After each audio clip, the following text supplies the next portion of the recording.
Balloon Bells. ഊമയായ കൊക്കും ദുഷ്ടനായ പരുന്തും വേട്ടക്കാരനും.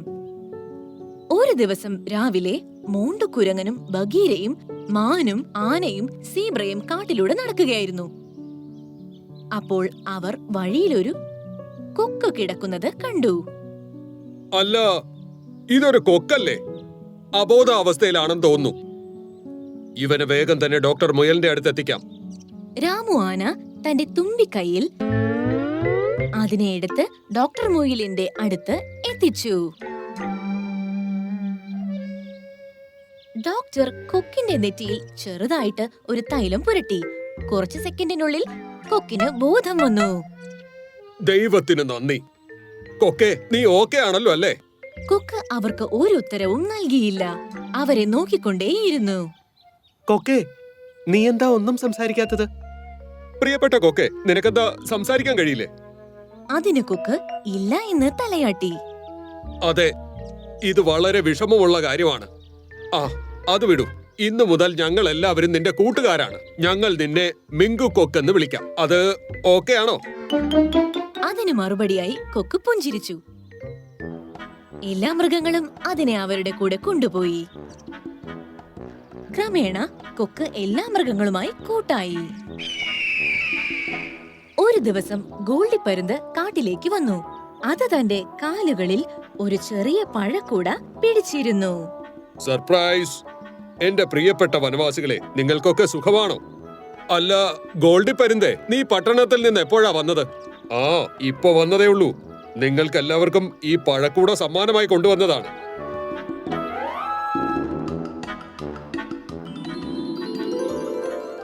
അപ്പോഴേക്കും ഗോൾഡി കൊക്കിനെ കണ്ടു. അല്ല, ഇതാരാണ്? ഇത് മിങ്കു കൊക്കാണ്. കുറച്ചു ദിവസമായി ഞങ്ങളുടെ കാട്ടിലാ താമസിക്കുന്നത്. പാവത്തിന് സംസാരിക്കുവാനും കഴിയില്ല. ശരി ശരി, കുഴപ്പമില്ല. നമ്മുടെ കാട്ടിൽ ബധിരർക്കും മൂകർക്കും പോലും സുഖമായി ജീവിക്കാം. സൂക്ഷിക്കൂ ഗോൾഡി, അങ്ങനെ പറയരുത്. ഇത് കേട്ട് ഗോൾഡി ചിരിക്കാൻ തുടങ്ങി. എന്നാൽ കൊക്കിന്റെ മുഖത്ത് സങ്കടമായിരുന്നു. വൗ, ഈ പഴം വളരെ ഫ്രഷ് ആണല്ലോ. പിന്നെ ആരെയാണ് വെയിറ്റ് ചെയ്യുന്നത്? പെട്ടെന്ന് കഴിക്ക്.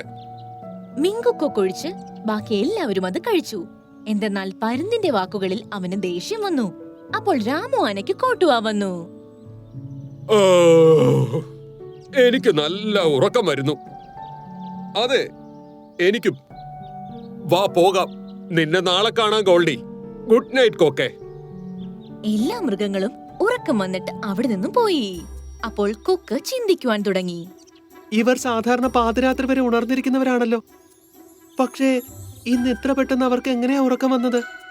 അപ്പോൾ ഗോൾഡി പരുന്ത് സന്തോഷിച്ച് ആകാശത്തിലൂടെ പറക്കാൻ തുടങ്ങി. ഈ ഗോൾഡി എവിടേക്കാ പോകുന്നത്? ഞാൻ അവനെ പിന്തുടരണം. കൊക്കും അതിന്റെ പുറകെ പോയി.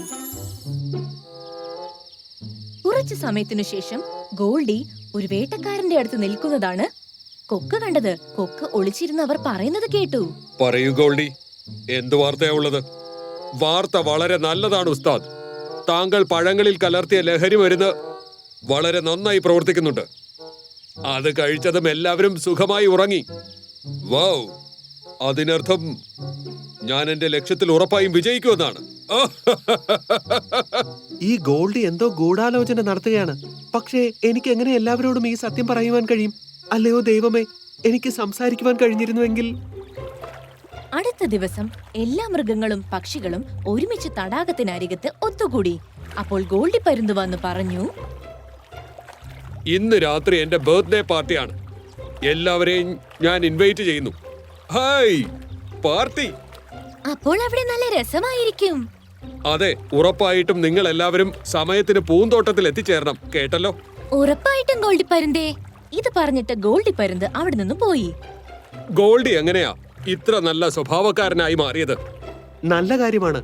മുൻപ് എല്ലാവരെയും ബുദ്ധിമുട്ടിച്ചുകൊണ്ടിരുന്നു. ഇപ്പോൾ നല്ലതായി മാറി. ഇത് കേട്ട് കൊക്ക് മനസ്സിൽ ചിന്തിക്കാൻ തുടങ്ങി. എനിക്ക് സംസാരിക്കുവാൻ കഴിഞ്ഞിരുന്നെങ്കിൽ ഞാൻ അവരോട് പറയുമായിരുന്നു, ഗോൾഡി വേട്ടക്കാരനൊപ്പം ചേർന്ന് ഇവരെ ചതിക്കുകയാണെന്ന്. രാത്രി ഗോൾഡിയുടെ ബർത്ത്ഡേ പാർട്ടിയിൽ എല്ലാ വനവാസികളും എത്തിച്ചേർന്നു. അവിടെ ഇതിനകം തന്നെ ഒരുപാട് പഴങ്ങളും മാംസകഷ്ണങ്ങളും വെച്ചിരുന്നു. ആരേ വാ, ഇന്ന് ഗോൾഡി എന്നെയും ചെന്നായെയും കുറുക്കനെയും പരിഗണിച്ചിട്ടുണ്ട്. അത് നോക്കൂ, കഴിക്കാൻ മാംസവും ഉണ്ട്. അതേ കൂട്ടുകാരെ, എന്റെ ബർത്ത്ഡേ പാർട്ടി എനിക്ക് അടിപൊളിയാക്കണമായിരുന്നു. അപ്പോൾ എനിക്ക് നിങ്ങൾക്കുള്ള ഭക്ഷണം കൂടി എന്തുകൊണ്ട് അറേഞ്ച് ചെയ്യാൻ പറ്റില്ല? പക്ഷേ എനിക്ക് വേണ്ടി ഒരു മുളക് മാത്രമേ ഉള്ളൂ. എനിക്ക് കുറഞ്ഞത് 3 വേണം ഗോൾഡി. ഇന്ന് ഇത് നിങ്ങളുടെ എല്ലാവരുടെയും അവസാന വിരുന്നാണ്. വളരെ സന്തോഷത്തോടെ ആഹാരം കഴിക്കുക. അത് കഴിഞ്ഞ് മുഴുവൻ കാട്ടിലും ഞാൻ മാത്രം താമസിക്കും, ബാക്കിയുള്ള പക്ഷികളുടെ രാജാവായിട്ട്.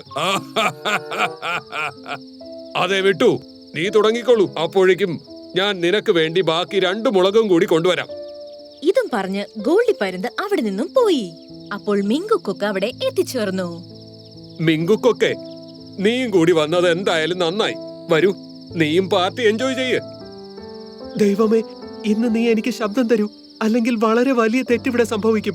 കൊക്ക് വളരെ കഷ്ടപ്പെട്ട് ശബ്ദമുണ്ടാക്കാൻ തുടങ്ങി. അല്ല, ഇത് അലറുകയാണല്ലോ. ഇതെന്താണ് പറയുവാൻ ആഗ്രഹിക്കുന്നത്?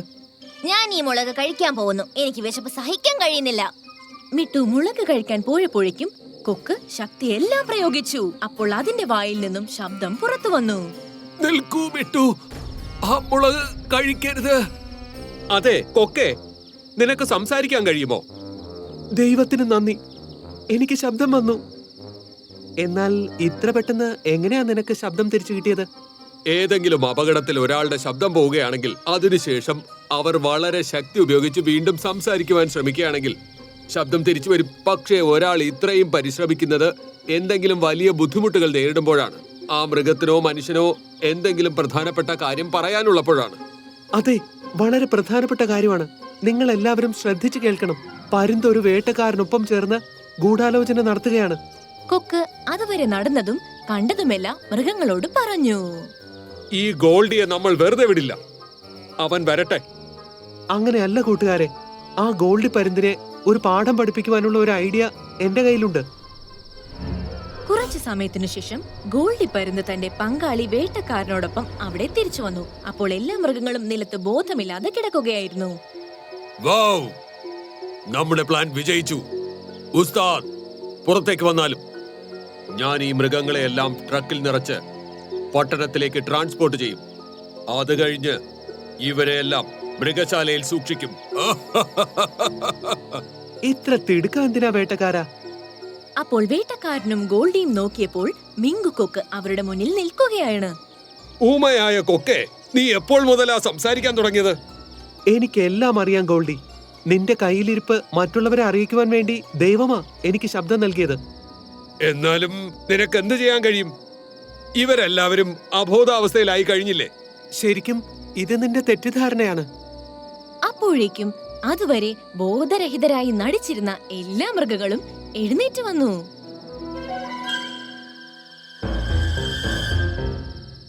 ഗോൾഡി പരുന്തേ, നിന്നെ ഞാൻ ഒരിക്കലും വെറുതെ വിടാൻ പോകുന്നില്ല. കഴുകനും കാക്കയും കൂടി ഗോൾഡി പരുന്തിനെ അടിക്കാൻ തുടങ്ങി. ബാക്കിയുള്ള മൃഗങ്ങളെല്ലാം വേട്ടക്കാരനടുത്തേക്ക് ഓടി. രക്ഷിക്കൂ! വേട്ടക്കാരൻ അവരിൽ നിന്ന് രക്ഷപ്പെടാനായി സ്വയം തന്നെ ട്രക്കിലേക്ക് ചാടിക്കയറി. അപ്പോൾ മോണ്ടുകുരങ്ങൻ ഡ്രൈവിംഗ് സീറ്റിൽ ചാടിക്കയറി ട്രക്ക് സ്റ്റാർട്ട് ചെയ്തു. അല്ല, ഈ ട്രക്ക് ആരാണ് ഓടിക്കുന്നത്? രക്ഷിക്കൂ!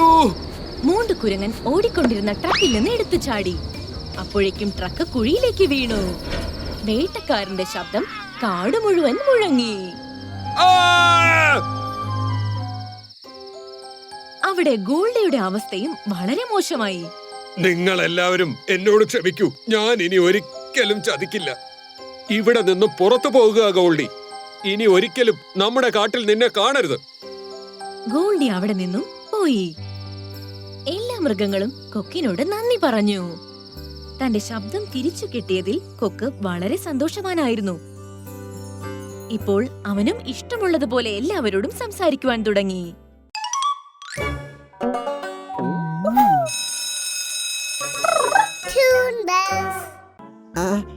അയ്യോ ദൈവമേ, ഇതിനിട്ടിരിക്കുന്ന പേരും ഇതിന്റെ സൈസും തമ്മിൽ ഒരു ബന്ധവുമില്ലല്ലോ. നീയാണോ എന്നെ കൊല്ലാൻ വന്നത്? നിൽക്ക്, ഞാൻ ഇപ്പോൾ തന്നെ നിന്നെ ഒരു കഷ്ടമാക്കാം. ഒരു രാവിലെ സോനുപ്രാവിന്റെ ശബ്ദം കേട്ട് എല്ലാ മൃഗങ്ങളും കണ്ണു തുറന്നു. എല്ലാ കാട്ടുവാസികളും കേട്ടോളൂ, കാടിന്റെ അരികിലായുള്ള ഗോൾഡി പുലിയുടെ സഹോദരൻ പിത്തിപ്പുലി ഇങ്ങോട്ട് വരുന്നുണ്ട്. എല്ലാവരും അവനെ സൂക്ഷിക്കണം. ഇതു കേട്ടപ്പോൾ ഡങ്കി കഴുതയുടെ ചെവികൾ ഉയർന്നു നിന്നു. അവൻ ചിന്തിച്ചു, പെറ്റിപ്പുലിയോ? ഇവന്റെ പേര് കേട്ടാൽ തന്നെ അറിയാം ഏതോ ചെറിയ പുലിയാണെന്ന് തോന്നുന്നു. ഷേർഖാനാണെങ്കിൽ കാട്ടിലുമില്ല. ഞാനിപ്പോൾ പോയി അവനെ ആക്രമിച്ച് എല്ലാവരെയും രക്ഷിച്ചാൽ എനിക്ക് ഈ കാട്ടിലൊരു ഹീറോയായി മാറാം. ഇത് ചിന്തിച്ചുകൊണ്ടവൻ വേഗം കാടിന്റെ അതിർത്തിയിലേക്ക് ഓടി. എടാ ഡങ്കി, നീ എവിടേക്കാ പോകുന്നത്? പിത്തിപ്പുലി നിന്റെ കഥ കഴിക്കുമേ. അവനെ വഴിയിൽ ഒരുപാട് മൃഗങ്ങൾ തടഞ്ഞു. എന്നാൽ അവൻ ആരും പറയുന്നത് വകവെച്ചതേയില്ല. അവൻ കാടിന്റെ അതിർത്തിയിലേക്ക് വന്ന് അലറി.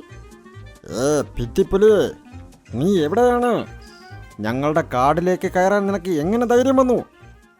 ഇത് കേട്ട് ഒരു വലിയ പുലി കുറ്റിക്കാടിന്റെ ഉള്ളിൽ നിന്നും പുറത്തേക്ക് വന്നു.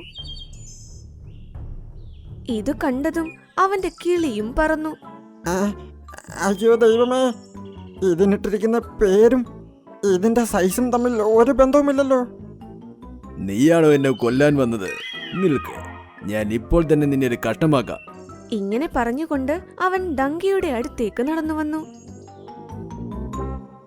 എന്നാൽ അപ്പോൾ തന്നെ അവിടെ ഷേർഖാനും വന്നു. എന്റെ കാട്ടിലെ മൃഗങ്ങളെ നീ ഉപദ്രവിക്കാറായോ? അതിനുള്ളത് ഞാൻ ഇപ്പോൾ തന്നെ നിനക്ക് തരാം.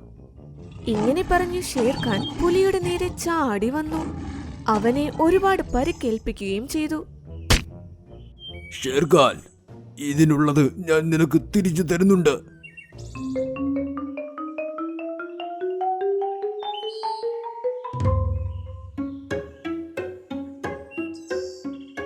ഡങ്കി, നീ ഒരു കഴുതയായിരുന്നിട്ട് പോലും ആ പുലിയെ ആക്രമിക്കാൻ എന്തിനു വന്നു?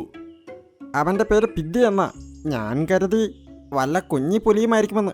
എന്നാൽ ഇവൻ കാള പോലെ ഉയരണം. ഇത് കേട്ടതും ഷേർഖാൻ ഉറക്കെ ചിരിക്കാൻ തുടങ്ങി. അടുത്ത ദിവസം ഡങ്കി കഴുത കറുത്ത കുന്നിലേക്ക് പോകുകയായിരുന്നു. അപ്പോൾ അവനൊരു സീബ്രയെ കണ്ടു. വരൂ എന്റെ പ്രിയപ്പെട്ട ഉപഭോക്താവേ, എന്റെ മാന്ത്രിക ഇല നിങ്ങൾ കഴിച്ചു നോക്കൂ. ഒരു ഇല കഴിച്ചു കഴിഞ്ഞാൽ നിങ്ങൾ 10 മിനിറ്റത്തേക്ക് മാഞ്ഞു പോകും.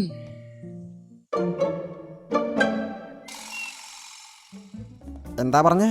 ഒരു ഇല കഴിച്ചാൽ 10 മിനിറ്റ് മാഞ്ഞു പോകുമെന്നോ? എന്ന് വെച്ചാൽ എന്നെ ആർക്കും കാണാൻ പറ്റില്ലേ? ആഹാ, ആർക്കും കാണാൻ പറ്റില്ല. നിങ്ങൾ വേണമെങ്കിൽ കഴിച്ചു നോക്കിക്കോളൂ. ശരി, ഇപ്പോൾ തന്നെ കഴിച്ചു നോക്കിയേക്കാ. ഇങ്ങനെ പറഞ്ഞവൻ ഒരു ഇല കഴിച്ചു. അപ്പോൾ അവിടെ നിന്ന് 2 മുയലുകൾ ശബ്ദമുയർത്തി. അയ്യോ, ഇവിടെ നിന്ന് കഴുത എവിടെ പോയി? ഇപ്പോൾ ഇവിടെ ഉണ്ടായിരുന്നല്ലോ. അയ്യോ, സത്യമായിട്ടും നിങ്ങൾക്ക് എന്നെ കാണാൻ പറ്റുന്നില്ലേ? ഡങ്കി, ഇവർക്ക് 2 പേർക്ക് മാത്രമല്ല, നിന്നെ എനിക്കും കാണാൻ പറ്റുന്നില്ല. നീ എവിടെയാ? ഇത് കേട്ടതും ഡങ്കി സന്തോഷത്തോടെ തുള്ളിച്ചാടി. ഇനിയാണ് കളി കിടക്കുന്നത്. ഡങ്കി, 2 മിനിറ്റ് കഴിയാറായി. ഇനി നിന്നെ കാണാൻ പറ്റുന്നുണ്ട്. ശരി, എനിക്ക് 2 ഇലകൾ കൂടി താ. ഇതാ, നീ ആദ്യത്തെ ഉപഭോക്താവാ, അതുകൊണ്ട് 2ഉം സൗജന്യം. ആ 2 ഇലകളും എടുത്തുകൊണ്ട് ഡങ്കി അവിടെ നിന്നും പുറപ്പെട്ടു. ഷേർഖാൻ അപ്പോൾ കാട്ടിൽ കറങ്ങി നടക്കുകയായിരുന്നു. പെട്ടെന്ന് അവൻ ഗുഹയിൽ നിന്നൊരു ശബ്ദം കേട്ടു. ഷേർഖാൻ, എന്നെ രക്ഷിക്കൂ, അല്ലെങ്കിൽ ഈ കരടി എന്നെ കഴിക്കും. ഞാൻ അടുത്തുള്ള കാട്ടിലുള്ള ഒരു ആടാണ്. അയ്യോ, എനിക്ക് തോന്നുന്നു ഈ ഗുഹയ്ക്കകത്ത് ഒരു ആടുണ്ടെന്ന്. എനിക്കതിനെ രക്ഷിച്ചേ പറ്റൂ. ഇങ്ങനെ പറഞ്ഞ് ഷേർഖാൻ എപ്പോൾ ഗുഹയ്ക്കകത്ത് കയറിയോ, അവനവിടെ ഗോൾഡി പുലിയെയും പിത്തി പുലിയെയും കണ്ടു. നിങ്ങൾ ഇവിടെ? ആ ആടിന്റെ ശബ്ദമുണ്ടാക്കിയത് ഞങ്ങളാണ് ഷേർഖാൻ. നിന്നെ ഞങ്ങളുടെ കെണിയിലകപ്പെടുത്താൻ.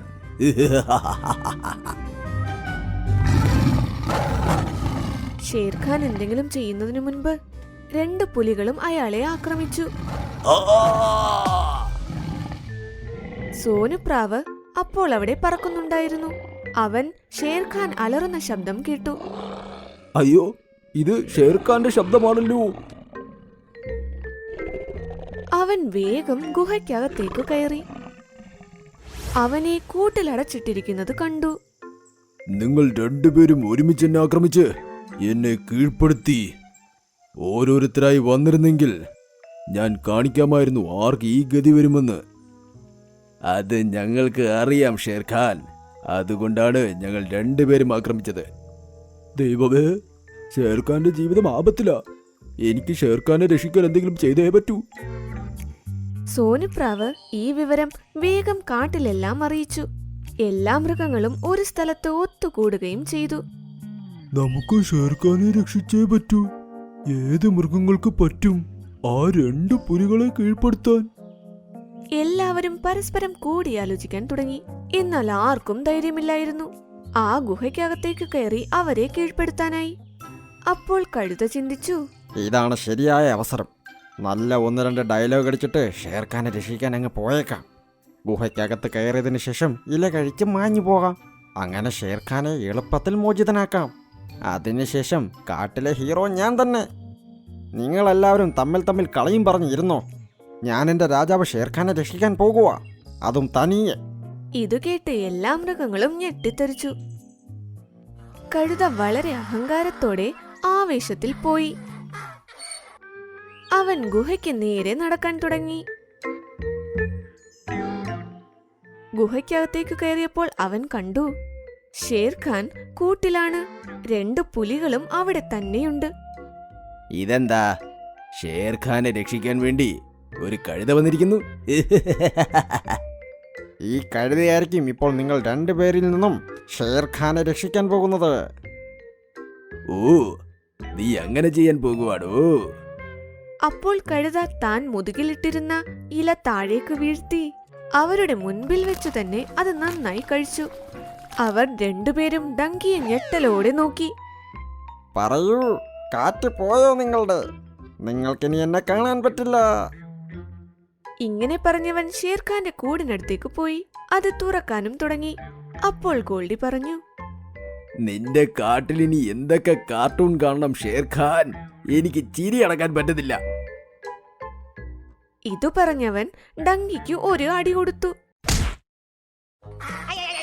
ആ, ഇതെന്താ? നിങ്ങൾക്ക് എങ്ങനെ എന്നെ കാണാൻ പറ്റുന്നു? ഞാൻ ഇല സമയത്തിന് കഴിച്ചതാണല്ലോ. കൂട്ടിൽ കയറി സമാധാനത്തോടെ ചിന്തിക്കേ. വേണ്ട. കൂട്ടുകാരെ, ഡങ്കി ഒരു കഴുതയായിരുന്നിട്ട് പോലും ഷേർഖാനെ രക്ഷിക്കാൻ പോയി. നമ്മൾ ഇത്രയും മൃഗങ്ങൾ ഇവിടെ ഒത്തുകൂടിയിട്ട് പോലും പേടിച്ചിവിടെ ഇരിക്കുക. ആ, നമ്മളും അവരെ സഹായിക്കാൻ പോയേ പറ്റൂ. പോകാം. എല്ലാ മൃഗങ്ങളും കൂട്ടമായി ഗുഹയുടെ അടുത്തേക്ക് പോകാൻ തുടങ്ങി. സുഹൃത്തുക്കളെ, നിങ്ങളുടെ കഥ കഴിയാതെ നോക്കണം. നമുക്ക് ഷേർഖാനെ മോചിപ്പിക്കാൻ ഡങ്കിയെയാണ് സഹായിക്കേണ്ടത്. എല്ലാ മൃഗങ്ങളും ഒരുമിച്ച് തന്നെ ഗുഹയ്ക്കകത്തേക്ക് കയറി. അയ്യോ, ഇതെന്താ ഡങ്കി? അത്രയും വലിയ ഡയലോഗ് അടിച്ചതിന് ശേഷം ഇവിടെ വന്ന് ഷേർഖാന്റെ ഒപ്പം നീയും അകപ്പെട്ടു. എന്റെ ദൈവമേ, ഇത്രയും മൃഗങ്ങളോ? കാണ്ടാമൃഗം ഗോൾഡിക്കിട്ടൊരു ഇടി കൊടുത്തു. പിന്നെ ആന പിന്തിക്കും. എന്റെ തമ്പുരാനെ! അടിച്ച് കൊല്ലടാ. എല്ലാവരും ചേർന്നവരെ ഇടിച്ചു പിഴിഞ്ഞു. ഒടുവിൽ 2 സഹോദരങ്ങളും അവിടെ നിന്നും ഓടി രക്ഷപ്പെട്ടു. ഞങ്ങൾ ഉറപ്പായും തിരിച്ചു വരും. അവർ പോയതിനു ശേഷം മൃഗങ്ങളെല്ലാം ഷേർഖാനെയും കഴുതയെയും തുറന്നുവിട്ടു. നിങ്ങൾക്ക് എല്ലാവർക്കും നന്ദി. നിങ്ങൾ ധൈര്യം സംഭരിച്ച് എന്നെ രക്ഷിച്ചു. ഡങ്കി, അത്രയും വലിയ വലിയ ഡയലോഗ് നീ ഇവിടെ വന്ന് കുടുങ്ങിക്കിടക്കാനാണോ പറഞ്ഞിട്ട് പോയത്? ഞാൻ മാന്ത്രികയില കഴിച്ചതാണ്. അറിയില്ല ഞാൻ എങ്ങനെ മാഞ്ഞു പോകാതെ ഇരുന്നെന്ന്. ഉറപ്പായും ഈ മാന്ത്രികയില തന്നത് ആ സീബ്രയായിരിക്കും അല്ലേ? നിനക്കെങ്ങനെ അറിയാം? ഒരു സീബ്രയും 2 മുയലുകളും ചേർന്ന് ഇങ്ങനെയാണ് എല്ലാവരെയും കഴുതകളാക്കുന്നത്. നീ ഒന്നാമതേ ഒരു കഴുതയാ, ഇപ്പോൾ വലിയ കഴുതയായി മാറി. ഇത് കേട്ടതും കഴുത നാണിച്ച് തലകുനിച്ചു. എല്ലാ മൃഗങ്ങളും അവനെ കളിയാക്കി ചിരിക്കാൻ തുടങ്ങി.